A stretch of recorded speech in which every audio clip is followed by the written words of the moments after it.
নমস্কাৰ এছএছ আৰু এছএছএলসি যেহেতু সময় সমাগত গতিকে সেই সময়খিনিত বহুতো ছাত্ৰ-ছাত্ৰীৰ মনত ভয় আশংকা আগুৰি ধৰে আৰু সেই ভয় আশংকাবোৰ সৃষ্টি হোৱাটো স্বাভাৱিক যেতিয়া আমি পৰীক্ষা দিবলৈ গৈছিলো আমাৰ সময়তো আমি পৰীক্ষা দিব যোৱাৰ আগত আমাৰ মনতো ভয় আশংকা সৃষ্টি হৈছিল বাট এটা কথা মনত ৰাখিবা এই ভয় বা এই আশংকাই যাতে তোমাৰ এই প্ৰস্তুতিৰ যি ইফেক্ট পেলাব নোৱাৰে হেতু তুমি ফোকাস কৰিবা যেহেতু তুমি মানুহ হয় ৰবট নহয় গতিকে তোমাৰ মনতো এনেকুৱা ধৰণৰ ভয় আহিব পাৰে বা আশংকা আহিব পাৰে যদিহে তুমি অলপ হলেও তোমাৰ পঢ়া-শুনাৰ প্ৰতি সিনসিয়াৰ বা অলপ হলেও তোমাৰ পঢ়া-শুনাত মনোযোগ আছে তেন্তে এনেকুৱা ধৰণৰ চিন্তাধাৰা আহিব বাট সেই চিন্তাধাৰাবোৰৰ দ্বাৰা যাতে তোমাৰ পৰীক্ষা প্ৰস্তুতিত যাতে কোনো ধৰণৰ ইফেক্ট নপৰে হেতু চাবা আৰু এটা কথা মই সদায় ক'বলৈ চেষ্টা কৰো তোমালোকে যে এতিয়া পৰীক্ষা দিবলৈ গৈছা হেয়া লাগিলে এছএছসি নহওক বা এছএছসি নহওক যিয়ে নহওক তোমালোকে ফলাফলটো আশা নকৰিবা তোমালোকে এতিয়া যে পৰীক্ষা দিব গৈছা তুমি তোমাৰ বেষ্টটো দিবলৈ যোৱা তুমি যিটো পটেনশিয়াল হয় বা তুমি যেনেদৰে বছৰটোত মানে পঢ়া-শুনা কৰিছা হেমতে এতিয়া সেই সময়খিনিত আৰু নিজৰ বেষ্টটো দিয়া আৰু সেই বেষ্টটো দি পেলাই তোমালোকে পৰীক্ষাত অৱতীৰ্ণ হোৱা এতিয়া তোমালোকে আগে পৰীক্ষা দিয়াৰ আগত এক্সপেক্টেশন মানে মনলৈ নানিবা যে মই পৰীক্ষাত 80 পাব লাগে পৰীক্ষাত 90% পাব লাগে তেনেকুৱা ধৰণৰ এক্সপেক্টেশন নানিবা তোমাৰ যদি তুমি তোমাৰ বেষ্টটো দিব পাৰা তেন্তে অবিয়াসলি তোমাৰ এটা ভাল ফলাফল আহিব গতিকে তুমি সদায় ফলাফলত আশা নকৰিবা তুমি কৰ্মটোত বিশ্বাস কৰা কৰ্মমতে তুমি এতিয়া যেহেতু বছৰটো পঢ়া-শুনা কৰিলা এতিয়া সেই সময়খিনিতো যদি ভালদৰে ৰিভাইজ কৰা বস্তুবোৰ যদি ভালদৰে মনত পেলোৱা ভালদৰে যদি তুমি পৰীক্ষাত অৱতীৰ্ণ হ'ব পাৰা তেন্তে তোমাৰ নিশ্চয় ভাল ফলাফল এটা আহিব আৰু বাকিখিনি তোমাৰ নিজেই হ'বলৈ দিবা গোটেইখিনি ভগৱানৰ ওপৰত এৰি দিবা ফলাফলৰ ওপৰত মানে কোনো ধৰণৰ এক্সপেক্টেশন নাই কিবা ডেট মিন্স ক'ব গ'লে ইংৰাজীত ক'ব গ'লে লেট ইট বি যি হয় হ'বলৈ দিবা এতিয়া যদি মই এখন ক্ৰিকেট খেলৰ কথা ক'বলৈ যাওঁ এখন ক্ৰিকেট খেল হোৱাৰ আগতে কি হয় এখন যেতিয়া প্ৰফেশনাল ক্ৰিকেট খেল হয় ক্ৰিকেট খেলখন হোৱাৰ আগতে টিমবোৰে কি বনায় প্ৰপাৰ ষ্ট্ৰেটেজি বনায় বা প্ৰপাৰ প্লেনিং বনায় এজন প্লেয়াৰ সাপেক্ষে এনেকৈ বল কৰিব লাগিব এনেকুৱা ধৰণৰ বেটিং অৰ্ডাৰ হ'ব লাগিব গোটেইখিনি ষ্ট্ৰেটেজি বনায় বা লেপটপত হওক বা কাগজ কলমত তেনেকুৱা ষ্ট্ৰেটেজি বনায় যদিও যেতিয়া ক্ৰিকেট খেল খেলিবলৈ যায় বা ক্ৰিকেট খেলৰ দিনা যেতিয়া গেম ডে দিনাখন সেই ষ্ট্ৰেটেজিবোৰ কিমান পৰিমাণে ইমপ্লিমেণ্ট কৰিব পাৰিছে সেইটোহে মেইন কথা মই ক'বলৈ এইটো চেষ্টা কৰিছোঁ ক্ৰিকেট খেলখন যেতিয়া খেলা হয় একদম খেলপথাৰত খেলা হয় কেতিয়াও তোমাৰ কাগজ কলমত বা লেপটপত খেলা নহয় ঠিক একেদৰে যেতিয়া তুমি পৰীক্ষাটো দিবলৈ গৈছা তুমি বছৰটো যিমানেই প্ৰিপাৰেচন নকৰা লাগিলে তুমি এক্সাম যে ডে দিনা কেনেদৰে তুমি নিজৰ মনটোক তুমি সন্তুলন কৰি ৰাখিব পাৰা বা নিজৰ মনটো সন্তুলন কৰি নিজৰ বেষ্টটো কেনেদৰে দিব পাৰা তাৰ ওপৰতে মেটাৰ কৰিব লাগিলে তুমি বছৰটো যিমানেই কষ্ট নকৰা লাগিলে বা বছৰটো যিমানেই তুমি ফোকাস নোহোৱা লাগিলে যদি সেই সময়খিনি যদি ফোকাস হৈ থাকিব নোৱাৰা তেন্তে তোমাৰ অসুবিধাৰ সৃষ্টি হ'ব গতিকে মই এইটো কথাই ক'ম তোমালোকৰ নিজৰ কৰ্মৰ ওপৰত বিশ্বাস ৰাখি তোমালোকে নিজৰ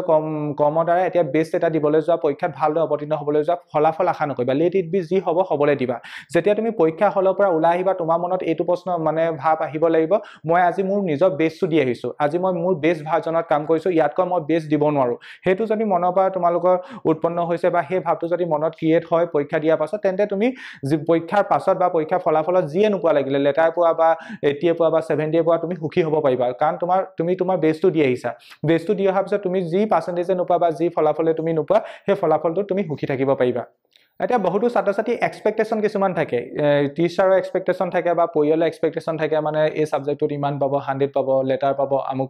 পাব ইমানটো পাৰ্চেন্টেজ পাব আৰু সেই এক্সপেক্টেশনৰ কাৰণে কিছুমান ছাত্ৰ-ছাত্ৰী ডিপ্ৰেছনত যায় বা কিছুমান ছাত্ৰ-ছাত্ৰীৰ ওপৰত এক্সট্ৰা প্ৰেছাৰ এটা আহে মোৰ ওপৰত এতিয়া স্কুলখনে ইমান আশা কৰিছে বা টিচাৰসকলে ইমান আশা কৰিছে কি হ'ব মই যদি ভালদৰে ফলাফল কৰিব নোৱাৰো বা ভালদৰে যদি পাৰফৰমেন্স কৰিব নোৱাৰো মোক চবে হাঁহিব তেনেকুৱা ধৰণৰ কিছুমান চিন্তাধাৰা আহে সেই ক্ষেত্ৰতো মই কম তোমালোকে এক্সপেক্টেশন লৈ নাযাবা মই আমুকত মেথছত হওক বা সায়েন্সত হওক বা ফিজিক্সত হওক মই 100 পাব লাগিব বা 95 পাব লাগিব তেনেকুৱা এক্সপেক্টেশন লৈ নাযাবা তেনেকুৱা এক্সপেক্টেশন লৈ গ'লে কি হয় তেতিয়া পৰীক্ষাত ব্ৰেক ক্যালকুলেশন কৰা যায় যেতিয়া তুমি পৰীক্ষা হলত পৰীক্ষা দি থাকিবা ধৰিলা বাই চান্স ভগৱানে নকক যদিহে তুমি কিবা এটা কোৱেশ্চন যদি পঢ়া নাই 1 নম্বৰ কোৱেশ্চন এটা পঢ়া নাই বা 2 নম্বৰ কোৱেশ্চন এটা পঢ়া নাই বা অন দা স্পট হেতু সময় যদি তোমাৰ মনত হেতু কোৱেশ্চনৰ আনসাৰ নাহে তেতিয়া মনত তোমাৰ এইটো চিন্তা আহিব মই যেহেতু এইটো কোৱেশ্চন পঢ়া নাই এতিয়াতো মই 100 নাপাওঁ 99 পাম 98 পাম তেনেকুৱা ধৰণৰ ব্ৰেক ক্যালকুলেশন কিছুমান মাইন্ডত অটোমেটিক ক্ৰিয়েট হৈ থাকে আৰু সেই ব্ৰেক ক্যালকুলেশনবোৰে তোমাৰ পৰীক্ষাত মানে গোটেই পৰীক্ষা পেপাৰখনত তোমাৰ খেলিমেলি লগাব তাৰ ফলত তুমি যদিহে 98 95 পাবলৈ উপযুক্ত আছিলে তুমি তেতিয়া 98 95 নোপোৱা তোমাৰ একদম মাৰ্কসটো কমি যাব গতিকে পৰীক্ষাত কেতিয়া ব্ৰেক ক্যালকুলেশন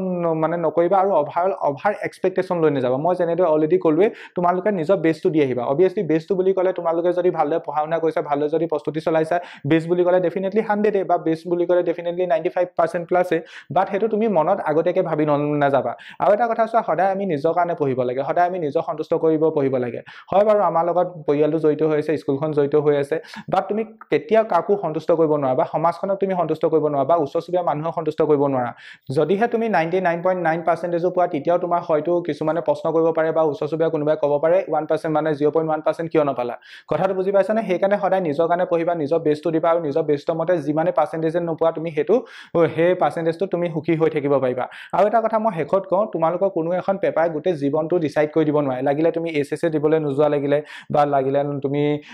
SSLC নিদিয়া, লাগিলে যিয়ে নিদিয়া, তোমাৰ এখন পেপাৰ বা এটা পৰীক্ষাই কেতিয়াও তোমাৰ জীৱনটো ডিচাইড কৰি দিব নোৱাৰে তুমি কি হবা বা জীৱনত সফল হ'ব পাৰিবা নে নোৱাৰা। সেই গোটেই সফলতাৰ মাপকাঠিটো এটা পৰীক্ষা নহয়। বাট মই এইটো কথা ঠিক, যদিহে তুমি এই পৰীক্ষাবোৰ SSLC বা SS যদি তুমি ভালকে দিব পাৰা, তোমাৰ জীৱনৰ পাছৰ সময়ছোৱাৰ বা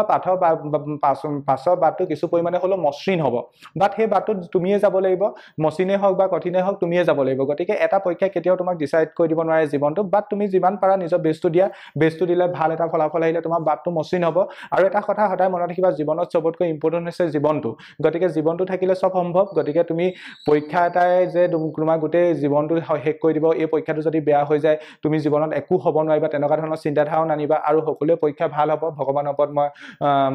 ভগৱানৰ ওচৰত মই প্ৰাৰ্থনা কৰিম, তোমালোক যিসকলে ভিডিঅ'টো চাই আছা বা সকলো ছাত্ৰ ছাত্ৰী পৰীক্ষা ভাল হওক, মনে বিচৰা ধৰণে এটা ফলাফল পোৱা, আৰু সেই সময়খিনিত ভালদৰে প্ৰস্তুতি চলোৱা, ভগৱানৰ ওচৰত প্ৰাৰ্থনা কৰিবা, মা দেউতাৰ পৰা আশীৰ্বাদ ল'বা, ঠিক একেদৰে ডাঙৰজনৰ পৰা আশীৰ্বাদ ল'বা, আৰু নিজৰ ওপৰত এটা কনফিডেন্স লৈ পেলাই তোমালোকে পৰীক্ষা দিবলৈ যাবা, আৰু নিশ্চয় পৰীক্ষা ভাল হ'ব। আৰু সকলোলৈ আমাৰ ফালৰ পৰা, লেচেপছৰ ফালৰ পৰা, লেচেপছৰ পৰিয়ালৰ ফালৰ পৰা পৰীক্ষাৰ কাৰণে শুভেচ্ছা জনাইছোঁ। তোমালোকে তোমালোকৰ নিজৰ বেষ্টটো দি আহিবা। Thank U.